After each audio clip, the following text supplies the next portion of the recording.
Okay, welcome everybody. We're excited to have you. Today's program is part of the Presidential Primary Sources Project.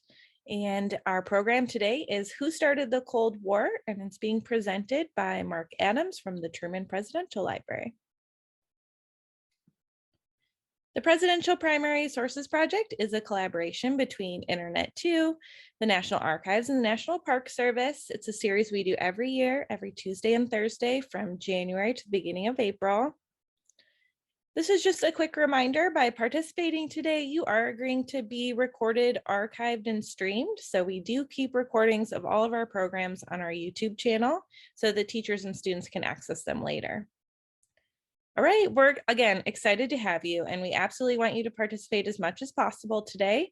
So a few items about participating. If you'd like to participate on video, you can go ahead and drop something in the chat and I will promote you so we can see you. And then you can kind of, come to the front and raise your hand to answer questions. If you want to participate via audio, you can use the raise hand function and we can try to help you unmute. And then of course, there's the chat box. If you haven't found that already, it looks like a little caption bubble. Go ahead and click on that. We will use that a bunch throughout the presentation today. Again, please participate as much as possible. It's a lot more fun if we get to hear your thoughts and your questions. That said, please be really respectful of our interactive tools in our chat box. Make sure that any of your questions or thoughts are directly related to what our presenter is speaking about. All right, and with that, I just want to say one more thank you. We're excited to have you. Here's our website if you want to check out future programs or access our recordings. And with that, I'm going to stop sharing and hand it over to Mark, who you all came to see.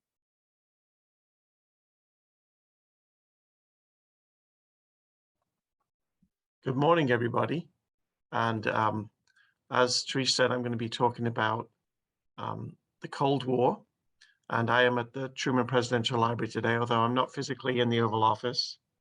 Just often confuses people, but that's Truman's office is a lot cleaner than mine. So we have the photograph of that behind me today. I think most of our interaction is going to be through the chat box as I go through the presentation. And Teresa's going to help me with that, but be patient with that. Sometimes the chat doesn't always pop up right away. Looking forward to this. Let me get my presentation started and we'll get underway. Let's see here.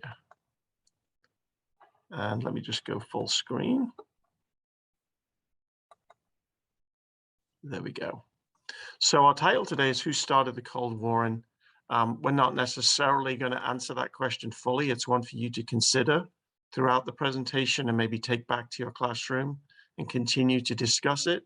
But I want to provide some information today that might start that question roaming in your mind. And then we'll give some answers today to that, but it's very much a debate and to be considered. And really, historians who've studied this for a number of years have not necessarily decided an answer to that. But there are multiple answers, and that's part of history, is to debate those different answers. So we're going to delve into some of the resources from the Truman Library. We have 16 million documents in our archives collection at the library. So we're going to use maybe half a dozen of those today to give you some insight into the Cold War, which President Truman is mostly closely associated with, probably more than any other president, as it really begins under his tenure in some people's eyes. So we're going to start with a few questions. And if you want to put these in the chat, any answers you have, really to any of these four questions. So we have the first one, what is the Cold War? Because I shouldn't assume that you know what that is necessarily. When was it? Who was involved and why did it happen? Now, some of those, the who was involved and why did it happen might be longer answers. But if you have a sense of any of those four questions, go ahead and pop those in the chat and we'll see what you come up with for any of those answers. So we already have one from Lakewood that says a competition with Russia. And another one that says communism versus democracy. Somebody, I got to scroll back up, they're coming in so fast, this is amazing. Happened in the 1950s, Soviet Union and the US. After World War II, says Natalie. US and Russia, says Tyler. the Cold War was a war, says Andy. We're going to talk about that, the definition of the Cold War. Somebody says it finishes in 1992. Another one says Soviet Union and the West, a proxy war. Oh, I like that phrase. That's interesting. So those are great answers. And if you've got more of those answers to any of those, a war fought through proxy wars, any others we want to take in, and then not quite a nuclear war, Tyler. We're going to talk about that. Nuclear weapons certainly come into it. But it's good to have this framework of what a Cold War is and what it looks like. And so usually, a few of you have used the word proxy war. It doesn't usually involve actual fighting, but maybe it's seen as, some definitions might see it as a war of words, a war of ideology. Somebody mentioned communism and democracy. So you guys are all on the right track. In terms of the time frame, a lot of you got that correct. It starts really after World War II, which ended in 1945, and then it ends around the time of 1990-ish. It kind of depends on your definition. Some say it ends with the Berlin Wall coming down in 1989. Some say it comes down with the reunification of Germany in 1990, or the dissolution of the Soviet Union into Russia and its independent states in the early 90s. So there's some debate there, even exactly when it starts. There's not really a starting date, but we're going to look at some of that today. So you guys have started really well, so I appreciate your interaction there and giving me some answers, and that should give you a good framework for looking at the rest of the topic. So let's go on to the next slide. And Darth, for now, if you want to type in your question or comment into the chat box, and then we'll take care of that, okay? That's just a little easier at the moment. So these are some of the things I'm going to cover today, some more than others. There's a lot of information around the Cold War, and we're just kind of do a snapshot, a highlight of that today. But we're going to look at some background. We've mentioned World War II, so we're going to look at Europe after World War II. Some of the key people involved. George Kennan is well renowned at this period. We'll talk about him. Some different crises that emerge in the Cold War. Then we've got Truman, the Cold War crises, and the Marshall Plan, and then the consequences and questions. So Darth, that's a good comment. Cold War's fought with spies. We certainly see the increase of the CIA and spy agencies around the world from different countries. They've been used before. They were used in World War I, they're used in World War II, but they certainly come to prominence in the Cold War, as well, as we are keeping secrets from each other and trying to find out what the other side is up to and things like that. So that's why sometimes this is seen as a pretty fascinating era as we look at the spies behind the scenes as well as the governments. So those are some of the things we're going to cover today. And we're going to start there. We're going to give a little bit of background. So this is April 1945. And I almost told you what this photograph was about, and I didn't want to do that. I'm going to ask, you guys should know this, I think, but what do you see in this photograph? What do you think is happening in this photograph? We're going to try and keep this as interactive as we can. Very quickly, what do you think is happening in this photograph? It does tell you the month and the year, April 1945, and somebody's written he's being sworn in as the president, and the next school says it's Truman being sworn in. So you're absolutely right. This is the day that Franklin Roosevelt, the 32nd president, died. Truman was vice president, and he becomes president shortly after 7 o'clock in the evening in the White House. And that's his wife there in the center of the photograph as he takes the oath of office. And on the portrait in the background is Woodrow Wilson, who was the president right at the beginning of World War I, when Truman was a soldier in World War I. So this is Truman becoming president in April of 1945, and he, of course, has lots of things on his mind that day. He's unexpectedly now the president after only 82 days as vice president. So he's going to be facing all these issues as this Cold War emerges in the next few months and years. So let's look at the next one. So this is a very important moment in May. Whoa, hang on a second. My screen went crazy there for a second. These things, when you're doing them live, the chat box completely took over my screen. This is May 8th, and let's read this, and then we'll see if you can figure out what is going on. Just happens to be Harry Truman's birthday. Oh, that's not the answer to this one. He says, our rejoicing is sobered and subdued by supreme consciousness of the terrible price we have paid to rid the world of Hitler and his evil band. Let us not forget, my fellow Americans, the sorrow and the heartache which today abide in the homes of so many of our neighbors. So the first two words might give you a clue. Our rejoicing. So what is happening on this day in May of 1945, or May 8th? What is Truman talking about?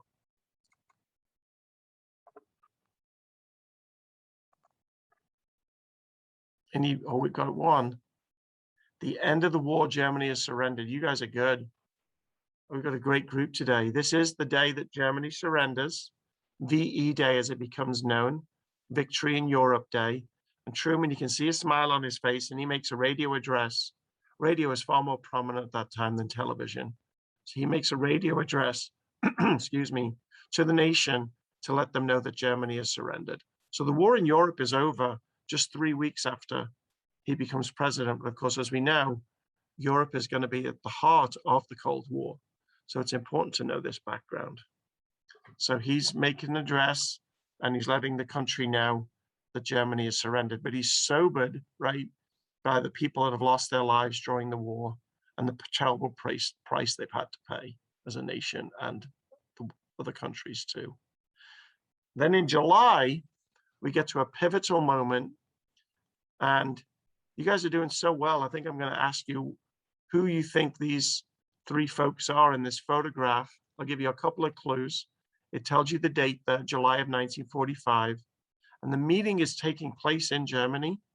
So that's a little bit of a clue. The meeting is taking place in Germany. Who do you think these three people are? And I like it because it's a color photograph, and those are not too common at that time. Churchill, says Centerville Middle School, and Stalin. And who's the other one going to be? Think about where I'm representing today. Oh, Natalie got all three in the right order too. Churchill on the left, Truman in the middle, Stalin on the right. You guys are amazing. I should just quit and let you guys do the rest of the presentation. This is the Potsdam Conference. It's July, actually it starts July 16th, and it goes through the next couple of weeks. So it's after 4th of July. It's the middle of July when they meet. And while that conference is taking place, Stalin gets news from New Mexico that the atomic bomb has been tested successfully. But this is a meeting of what they call the Big Three. Stalin in charge of the Soviet Union, Truman as president of the United States, and Churchill as prime minister from the UK. So they're probably the three most powerful men in the world at that time. And some people point to this being the beginning of the Cold War, because they're trying to figure out what to do now that World War II is over, what to do with Germany. The war in Asia and with Japan is still going on, but as we know, that's shortly about to end. So they're beginning to discuss what to do with Japan. And some of those disagreements, particularly over Germany and countries like Poland and what to do after the war, they're not agreeing with each other. There's some tensions there. So Stalin wants the Germans to really pay reparations like they did after World War I. Truman wants to be a bit more lenient. How are they going to divide up the countries, things like that. So there's some distrust there growing during that conference. But certainly not a fully fledged Cold War yet, but certainly some mutual distrust. Let's talk about that mutual distrust just very quickly. It goes back to World War I, actually, when by the end of World War I, the British and the Russians in the previous administration under the Tsar and the United States, who come in a little bit later, were seen as allies along with the French and others. But after the end of World War I, The Soviet Union is established after the Russian Revolution, and Germany is treated very harshly through the Treaty of Versailles. But unfortunately, from the Russian perspective, the Allies actually intervene against the Red Army with the White Army and try to stop the communist takeover of Russia, the Bolsheviks take over. And they actually don't even recognize, the United States doesn't even recognize the Soviet Union as a nation until the 1930s. So there's some resentment there that's going back and some mutual distrust. And then in the late 1930s, after Hitler has already started taking over some countries in Europe, the Nazis and the Soviets actually have a pact together, and they work together to carve up Poland, which really upsets the British particularly, and also the United States. So there's some distrust there that's been growing, but again, not necessarily the beginnings of a Cold War, because they are allies in World War II once we get to 1941, and the Soviets are invaded by the Nazis themselves. But just to understand, there's some background here, and maybe explain some of the attitudes that come later. Let's see here. Okay, so this figure may not be familiar to some of you, but as you study this more, I think this is somebody that you will want to learn more about. And his name is George Kennan, and he writes this very famous telegram. He's in Russia as a US representative, and he's asked to give his thoughts about the Russian government, the Soviet government. And I wanted you to look at this painting. It was actually proposed for a cover of a national magazine. They actually never used it. But what do you see what do you see in I like to analyze artwork. What do you see in this painting? I'm telling you, that's George Kennan as the individual. You probably wouldn't recognize him prior to this presentation. So you don't need to reflect too much on him, although he does have very piercing blue eyes, I think, in this. But what else do you see in this painting? A chess game between the United States and Russia. That's exactly right. Very simple analysis, but it's straightforward. What tells you that it's the United States and Russia? Well, look at that. We already have the answer before I even asked it. So well done, Tyler. The Capitol building and the Kremlin are represented there on the chessboard. So you can see that very effective. And so he's giving the information to Truman and his advisors about the situation in the Soviet Union.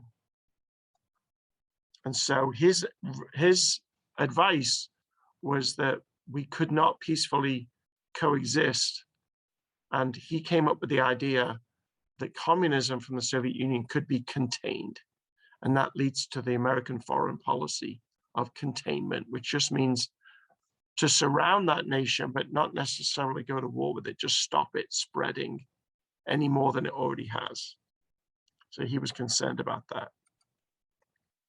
And in the response to that, the Soviet ambassador to the United States, tricky name to say, Nikolai Novikov, and he says that the United States has emerged as the strongest nation in the world. They really didn't have much damage during World War II outside of Hawaii. Domestically, the mainland of the United States, those 48 states, had not been affected at all, really, compared to Europe and Russia and Asia. And so now they're the strongest nation in the world, and they're worried about that, and them having world domination. And they, in 1945, are the only country in the world with atomic bombs, and they've used them. So that would be seen from the Soviet perspective as worrisome. And the USA felt, the USSR, the Soviet Union, felt like they needed to have a buffer zone. So an area around their country to protect them. They've been invaded by Germany in World War I and World War II. They even remember back to the beginnings of the 19th century, and they'd been invaded by Napoleon and the French armies. So they're very worried about future attacks from Western Europe, as they'd suffered that 3 times in the last 150 years. So they were worried about that and say, why are you thinking we're the aggressor when we've been invaded 3 times by 2 different countries? So that was their perspectives. So what we're going to do as an activity is we've got quotes from the USA on the left in the blue, and these are quotes from George Kennan, and then quotes from Nikolai Novikov are in red on the right side.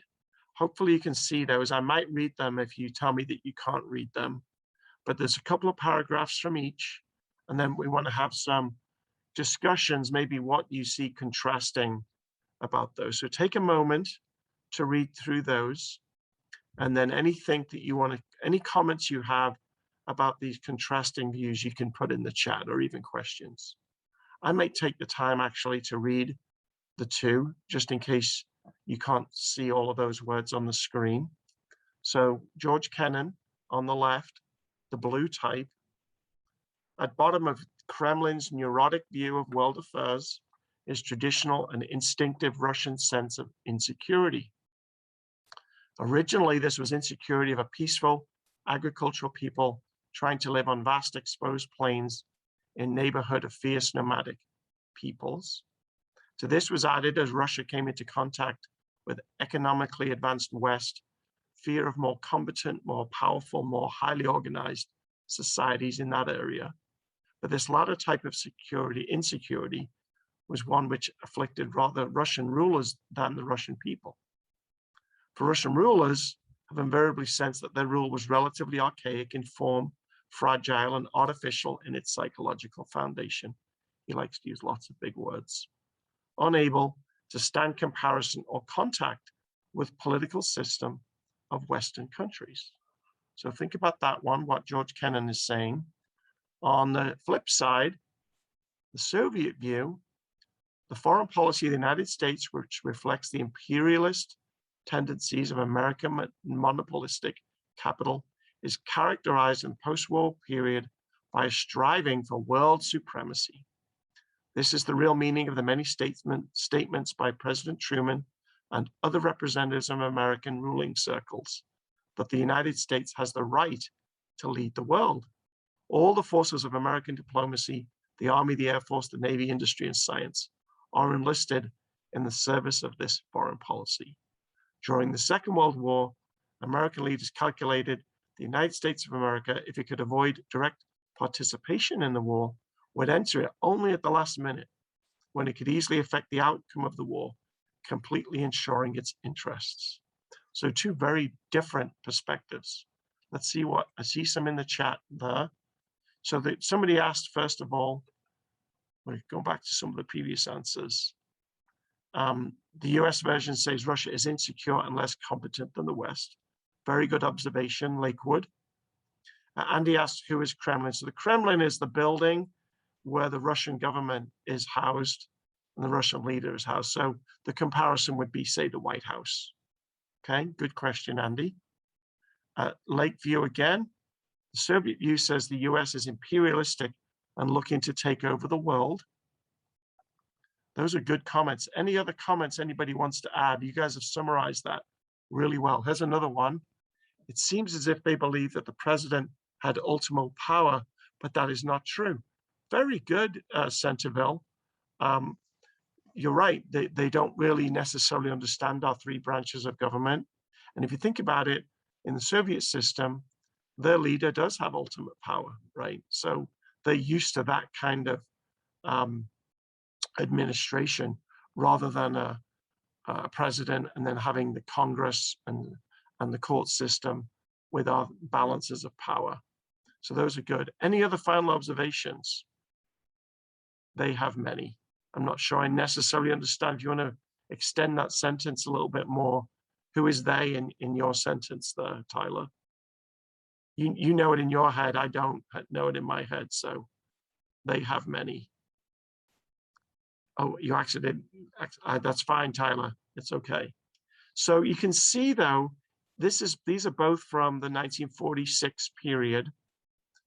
You can see that distrust of each other even before we have any kind of conflict. So it's interesting to see the Soviet Union is saying things like the United States deliberately came into the war late so that they could have a stronger outcome at the end of the war. that's an interesting perspective we may not have considered. On the American side, they feel like that the Soviets are rather paranoid. Maybe I'm paraphrasing, but they're insecure. And you got another comment there from Tyler. They both think they're the other ones to take over the world. That's a really great. That's really great observation, Tyler. They're both worried about each other. The USA is worried about the Soviets expanding.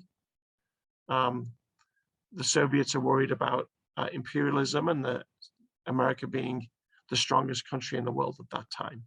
So there's already this distrust. I thought that was a difficult exercise, but I actually think you guys handled that really well. So thank you.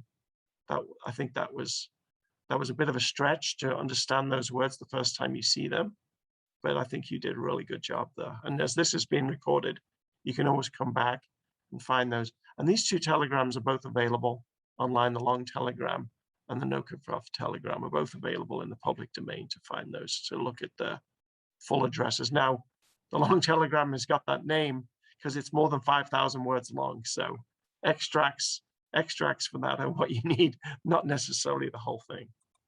Okay, let's see. So we mentioned Winston Churchill. He was at the Potsdam Conference in the summer of 1945. At that time, he was the Prime Minister of Great Britain. But during the conference, he actually loses the British general election, and he's replaced by the Labour leader, Clement Attlee. So in 1946, Winston Churchill actually does not hold any political office, which in some ways frees him up to say whatever he wants to, because he's not actually a world leader at that point. He later on becomes prime minister again in the 50s. But in 1946, he comes to the state of Missouri. He comes and visits Harry Truman in Independence, where I am today at the Truman Library. And they go on a train together and they go to Fulton, Missouri, which is more in the center of the state, pretty small town. And he makes a speech there, which has become very famous. It's known as the Iron Curtain speech. And I've got this famous quote. This is the most famous quote from it, which you wouldn't necessarily recognize some of the geography that he includes here, but I've got a map to show you in a second. But he says, from Stettin in the Baltic to Trieste in the Adriatic, an iron curtain has descended across the continent. Behind that line lie all the capitals of the ancient states of Central and Eastern Europe, and he then lists them off: Warsaw, Berlin, Prague, and so on. All these famous cities and populations around them lie in what I must call the Soviet sphere. So Churchill is very worried that the Soviet Union has essentially taken over all of these countries and capitals in Eastern Europe. And the way to look at that best is through this map. There you see Truman and Churchill in Fulton, Missouri, doing an open-top parade on the same day as the address. And then in orange on this map, you see the Soviet Union, the Union of Soviet Socialist Republics, its official title, is up there on the top right. And then to help with our geography, and geography is incredibly important with the Cold War, you can see Poland and Romania, East Germany, because remember, Germany has been divided at the Potsdam Conference, is when they divided Germany into East and West, essentially. The Czechoslovakia now, that's not called that anymore, right? We have the Czech Republic and Slovakia. Hungary, Romania, Bulgaria, Yugoslavia, that no longer exists, right? It's all these different countries like Croatia and so on. But this was the map at the time in 1946, and even Albania there. And then you see the black line running down, and that's the area that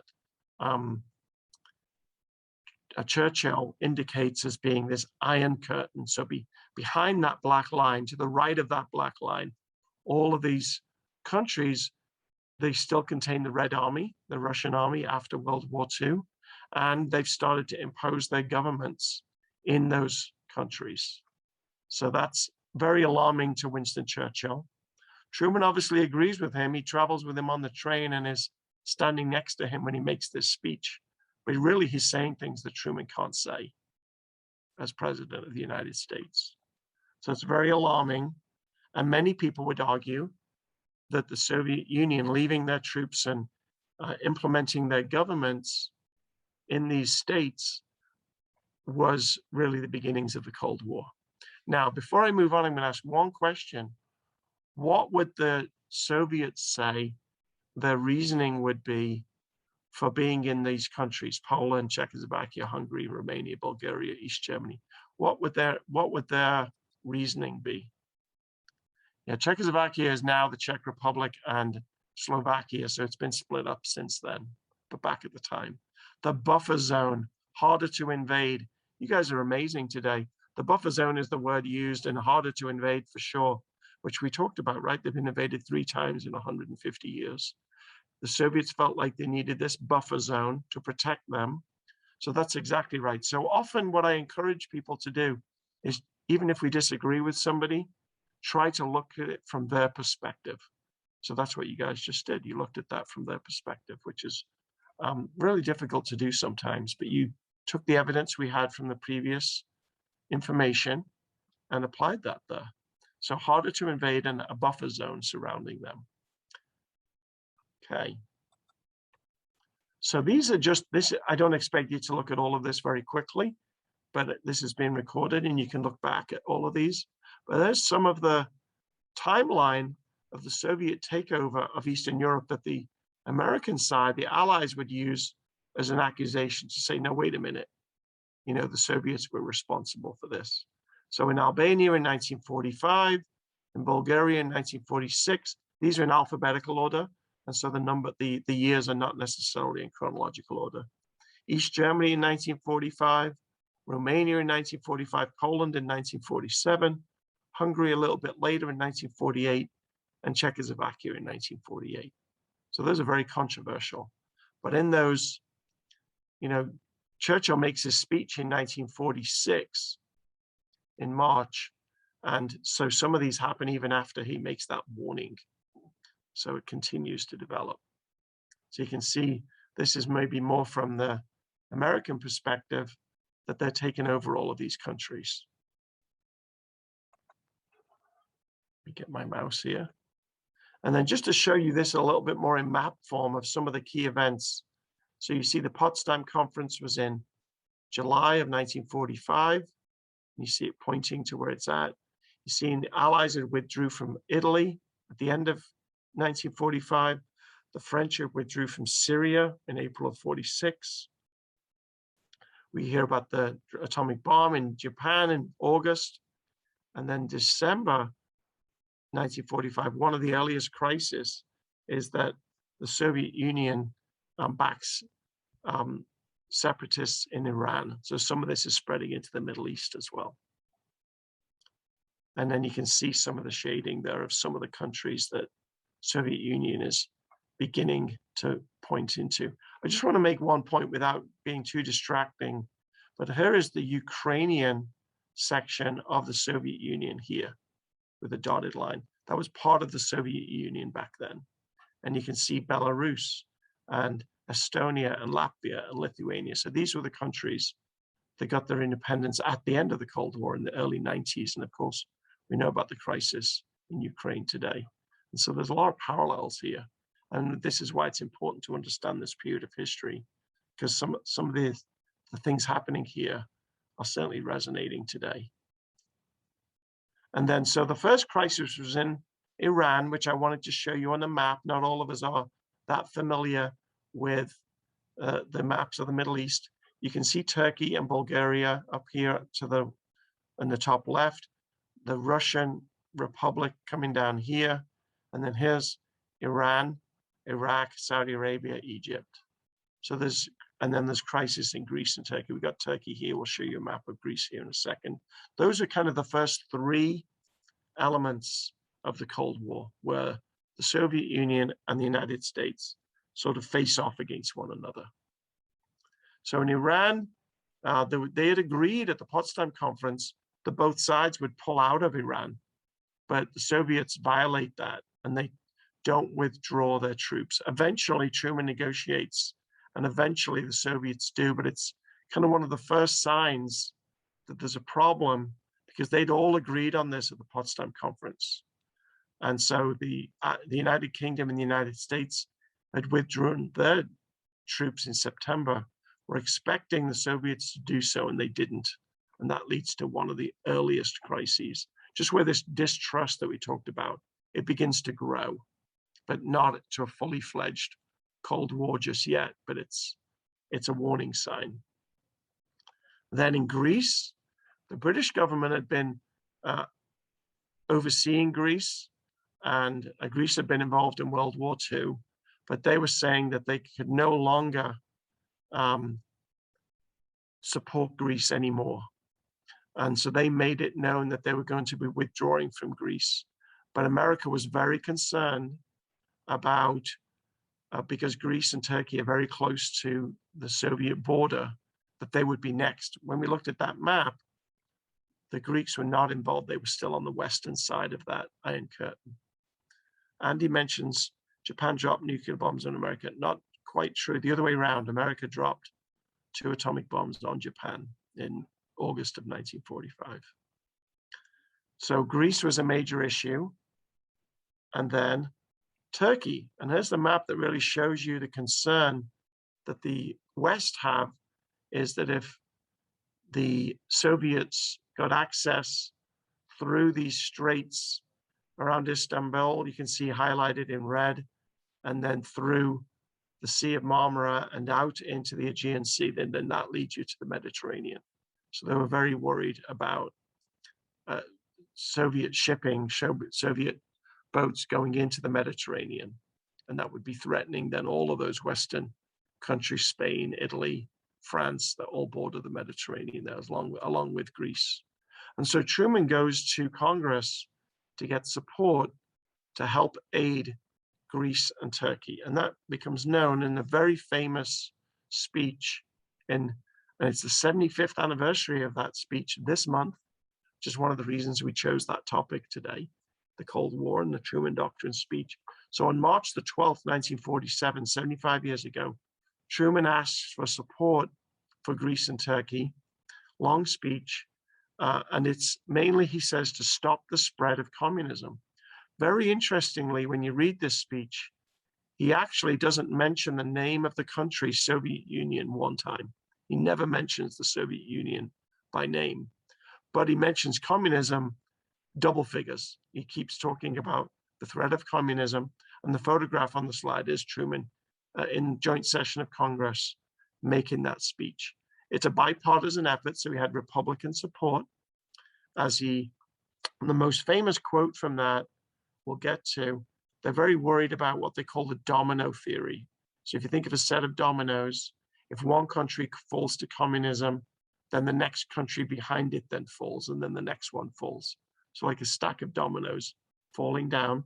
So they're very worried about Turkey, and then Greece, and then Italy, Spain, France, so on. So they're very worried about that. Similar situation in Asia, as we'll see when we get to the Korean War, which we're not going to talk about today, but that is the similar mindset. Remember, George Kennan had wanted a policy of containment, so to contain communism and not let it spread. Rather than going to war over Greece and Turkey, they wanted to do so with economic aid. That sounds similar to today's events, right? So they're proposing $400 million for aid to Greece and Turkey. And this is the famous quote. Truman concludes, "I believe it must be the policy of the United States support the free peoples who are resisting attempted," and this is the word of the day, "subjugation by armed minorities or outside pressure." So other free peoples who are trying to fight against outside pressures to take over their country, the United States now has the policy of supporting them. So what he's saying actually is that if there's any country tries to take over another without their free will, the United States is going to stand up and support them. So that is a completely change of policy from the policy between World War I and World War II, when the United States was far more isolationist. And that foreign policy that Truman sets forward in March of 1947 becomes the American foreign policy for the next 50 years. So it's a huge transformation. And the Soviets, of course, see this as being rather aggressive, right? And are worried about Truman's approach. So he writes about this to his wife. Let me just move, I've got my own windows in front of my own slides here, so let me move them around. he writes about this to his wife in March the 14th, 2 days after the speech.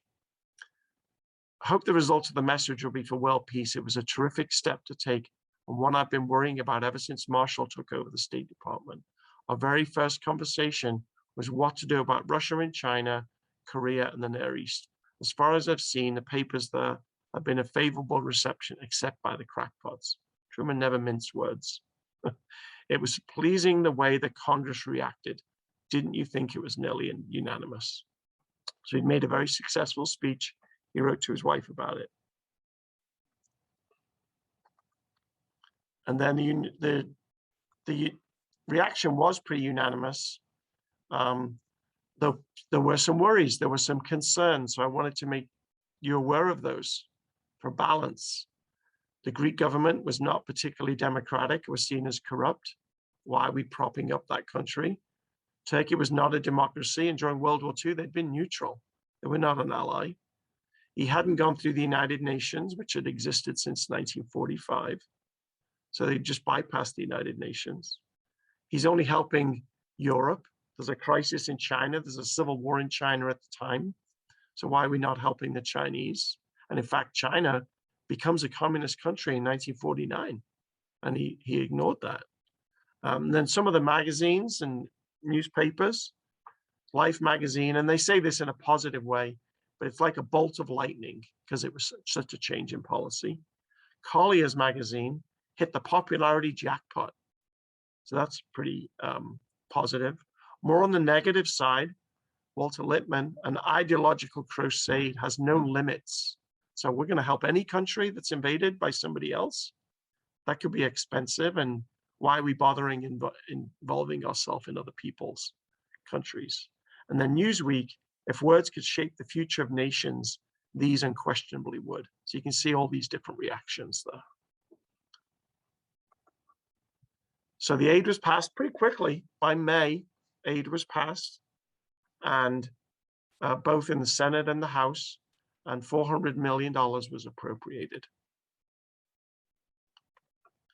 Very quickly, I just want to go through his other policy. I'll just go through this quickly and encourage you to look into this in the future. But in the summer of 1947, after this was passed in May, the next month in June, George Marshall proposes the Marshall Plan, which is economic aid to all the countries in Europe that had suffered after World War II to help rebuild them. You have to remember, Truman had visited Germany and gone around the country in the summer of 1945 and saw the devastation firsthand.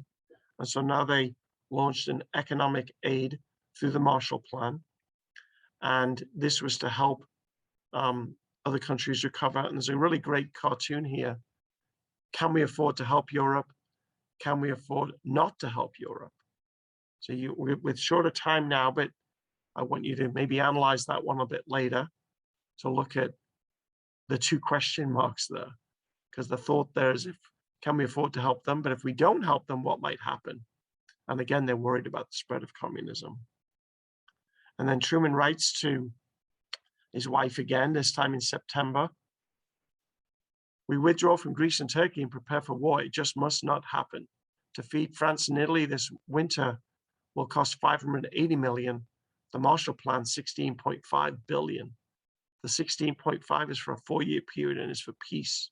A Russian war would cost us $400 billion in untold lives, mostly civilian. So I must do what I can. I shouldn't write to you this stuff, but you should know what I've been facing since Potsdam. That's a very revealing letter.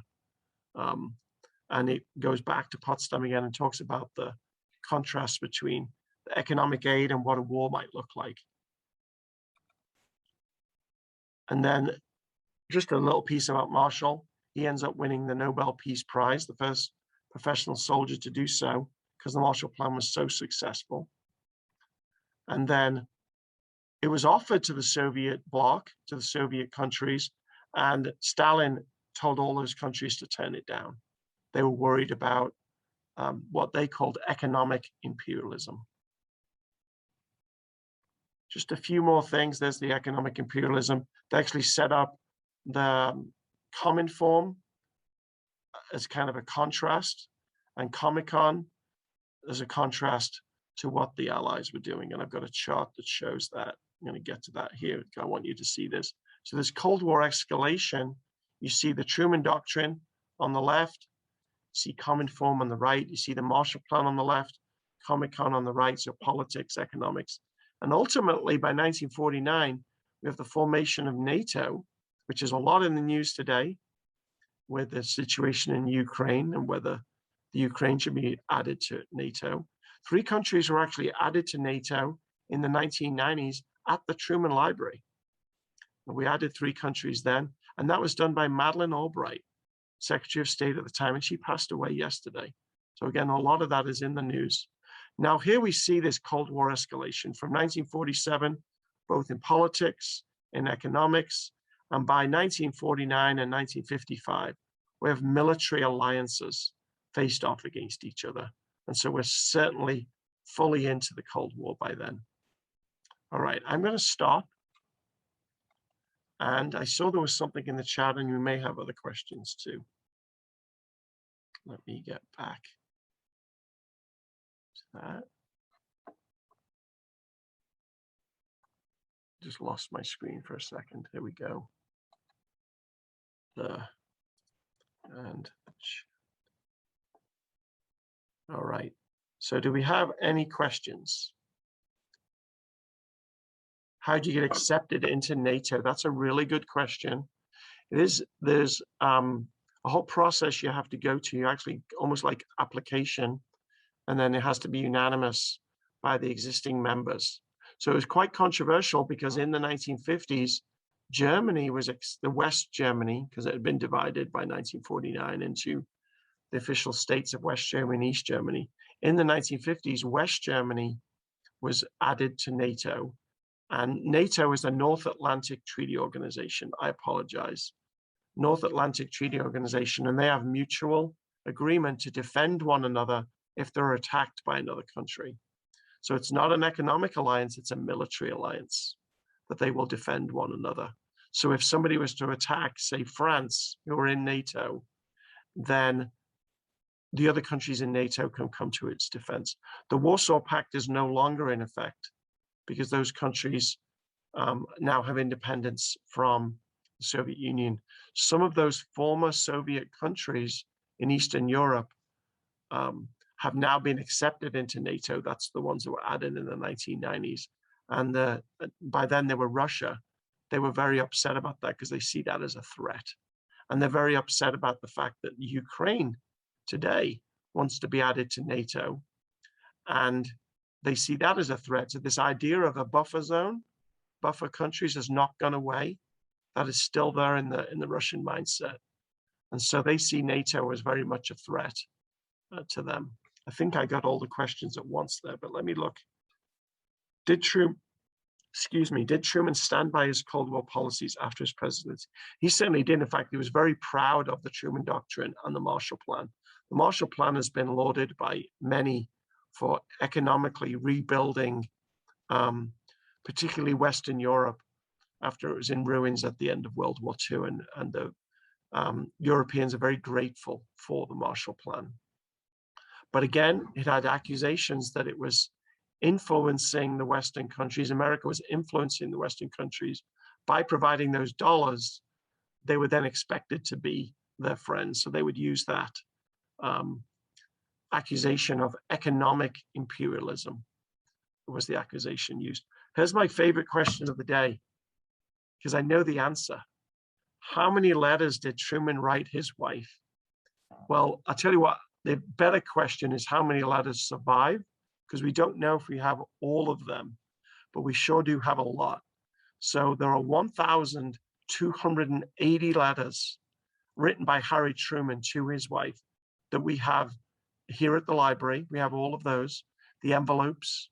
Some of them, when he's in France, he sends pressed flowers. We still have the pressed flowers. That's pretty amazing. Those flowers are about 104 years old. Did quick math there because they were sent in 1918. And then other things he included inside. One of them he sent a broken glasses lens and things like that. But the opposite is true of Bess's letters to Harry, we have less than 200 of her letters, which is why I used survived, because of course she wrote just as much as he did, but she actually burned her letters. She was a very private person. And the funny story it goes is that Harry Truman came down the stairs at their home and saw Bess throwing letters onto the fire. And Harry said, "Bess, stop, stop." And this is when they retired. "Stop, think of history." She said, "I am." And she carried on throwing them on the fire. So whether that's true or not, that's the story that their daughter Margaret tells. So that's a good story. So that's a great letter. Now, I should say, great question. All of those letters are digitized and available on the Truman Library website. So you can find those. So you can look at them. And his handwriting is tricky, but each of his letters, we have a transcript for those as well. And we have many of them on display in our museum. So a really great question. All right, any other questions or comments?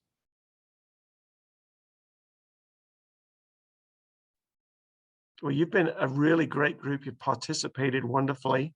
And I'm very impressed by the knowledge that you had about the Cold War. And hopefully this presentation has given you some insight into the different points of view. And maybe you could have a debate in class about who you think started the Cold War. And remembering, though, to include those different perspectives from both sides. And maybe you can compare some of this to what's happening today in Europe, in the Ukraine. And there are some parallels. It's not completely the same situation, but there are some parallels there of trying to help, but not necessarily start another war like Truman did with Greece and Turkey, for example. Or you might look at the crisis in Berlin in 1948, when Truman faced off Stalin as Stalin surrounded Berlin and didn't want to cause World War III. So he sent in planes to supply the Berlin population with food and supplies. Very similar kind of situation, providing supplies and aid, but not firing any weapons. So a couple of parallels you might think about. And very nice comment. It's the most well done Presidential Primary Sources project we've been to. Thank you. Well, thank you. That's very kind of you to say. So I'll stick on for a few minutes if people still have questions. If not, I want to thank you. And of course, thank Therese for hosting as always. And we have questions, you can do that. And I'll put my email in the chat too. So if you have a question you'd rather ask via email or want more resources, and we have lots of resources on the trumanlibrary.gov website about the Cold War, about the Berlin Airlift, about the Truman Doctrine, and all of those other things, Marshall Plan. We have lots of resources about those. So stay on it for a few minutes if you want to ask any questions. Otherwise, that concludes the program. Thank you very much. All right. Thank you, everybody, for attending. We appreciate your participation and all your great questions. And Mark, thank you so much for your time and all your wonderful knowledge. We really appreciate it. Well, thank you. Thank you for hosting as always.